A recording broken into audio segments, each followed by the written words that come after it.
Where the deserts of Iraq stretch today, once breathed the first civilization in human history. It was here that writing was born. Cities were built, and humanity first learned the meaning of law, power, and empire. Mesopotamia was not just a place. It was a laboratory where civilization itself was tested. And what happened here still shapes our world today. Baghdad, Iraq. A city that for decades has stood at the center of wars, dictatorships, foreign invasions, and civil conflicts. Masataf. This land carries deep scars of history, as if every era left its wounds behind. Today, nearly 8 million people live in Baghdad, making it one of the largest cities in the Middle East. But this land tells a story far older than the city we see today. Long before Baghdad existed, another great city rose on the plains of southern Mesopotamia. A city that once stood at the very center of its age. When we travel south from Baghdad into the burning deserts, strange mounds of earth appear on the horizon. These are not natural hills. They are called tells, artificial mounds formed by thousands of years of human life, layer upon layer of broken houses, pottery, dust, and forgotten lives. These silent mounds once guarded magnificent cities. Today, they stand abandoned, lonely, and almost forgotten. Between Baghdad and the Persian Gulf, near the city of Nasiriyah, one of these mounds rises above the rest. This is the place where the ancient city of Ur once stood, thousands of years ago. The Euphrates River flowed beside this city, but time changed everything. The river moved away, leaving behind only dust, stone, and bones. For more than 2,000 years, Ur remained buried beneath the earth. Wind, sand, and time erased it from the world, as if it had never existed at all. Then, in the 19th century, strange objects began appearing in nearby markets. Ancient seals, carved stones, and clay tablets covered with mysterious symbols. At the same time, a new science was emerging: archaeology. Scholars slowly began decoding a forgotten script, known as Cuneiform. And when the symbols were finally understood, the world witnessed something extraordinary. A lost civilization, thousands of years old, suddenly came back to life. When archaeologists studied the Great Mound near Nasiriyah, they made a stunning discovery. The buried city was called Ur, and it was not just any ancient city. According to tradition, this was the birthplace of Abraham, the man who would become a central figure in 3 of the world's great religions. Soon, archaeologists began excavating the site.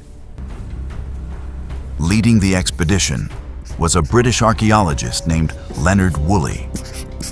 The world was watching. No one realized this dig would become one of the greatest discoveries in archaeological history. As the excavation began, it became clear that Ur was not just another city. It was one of the foundations of human civilization itself. What Woolly and his team uncovered shocked historians around the world. Ur was a major center of the Sumerian civilization. Excavations continued for nearly 14 years. and the discoveries were astonishing. Ur had been inhabited from around 5000 BC to nearly 500 BC. Uruk.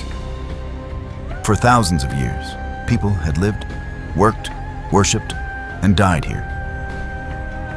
At its peak, Ur had nearly 65,000 residents. At that time, it was one of the largest cities on Earth. Archaeologists uncovered thousands of graves. Some belonged to ordinary citizens. Others belonged to kings and queens. But the most breathtaking discovery was the royal cemetery.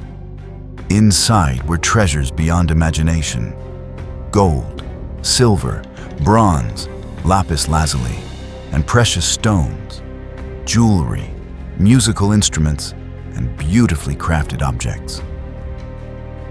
These graves revealed something remarkable.